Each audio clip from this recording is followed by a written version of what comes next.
Alberish, the Dark Alba, the Nibelung, the Dwarf Lord of Depth. Forced into the alliance, he leaps towards the shadows to prepare his revenge for the gods he holds in such contempt. There, he attacks the earth with metal, tames metal with brute force, and, in the kingdom of darkness, pursues his dreams of grandeur. Alberich's almighty anger forced Wotan to raise the army of immortals, but only the choice of hate has the power to break the treaties.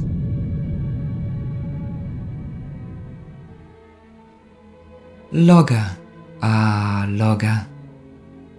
If one day you really come to know the spirit of Fire-ish, then will you know what it is to be untouchable, distant and cynical. Forced into Wotan's service, he can bend his knee before godly power, faithfully carry out orders, conspire, manipulate, and plot. But the games of authority are two-faced, and when the ambassador becomes indispensable and takes on the sinister role of advisor, know, Ish, that the grace of the gods themselves is no longer guaranteed. The gods do not give life. They shape their children in the image of their plans. Sigmund, the most free of all men, destined to brandish the invincible sword against the guardian of the ring. Sigmund, the most pure of all men, who first finds love on the battlefield of pride. Sigmund, for whom the sword waits to remind him with blood that he was himself wanted as a weapon in the almighty game.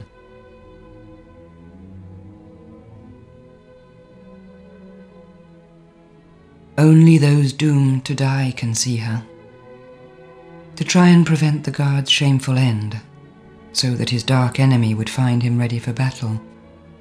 Wotan sent his 9 daughters, the Valkyries, to find the great heroes on the battlefield and bring them to Valhalla to join the army of immortals. Brunhilde knows all the mysteries of bravery, loyalty, and war. She now has to discover those of freedom.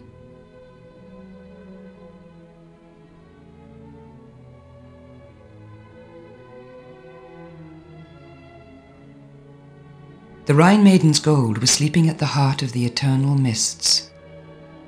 They watched over it unceasingly, enchanted by their contemplation. But behind the gold ruddy wonder were ancient runes of great power, and the promise of riches and might for he who could forge the ring. Nobody knows the spell, and yet the magic comes back to life. The echo of what is promised can be heard again. Yet again, the mortal knots of covetousness wrap themselves around the gold.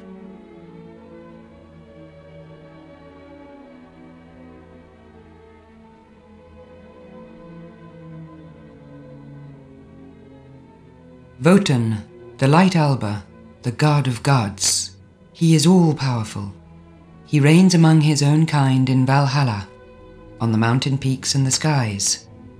His lance, engraved with runes, is the source of his power and the symbol of the new order.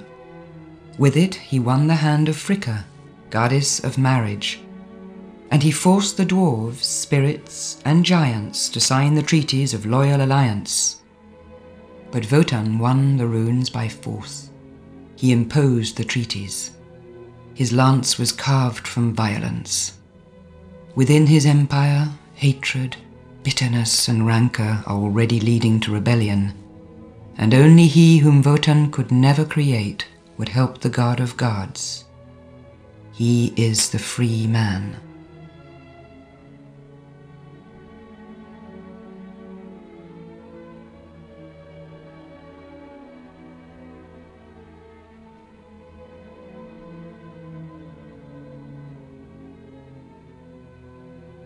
Vasolt and his brother Fafnir, they were the first Ish, the giants, whom Wotan also forced to join the alliance.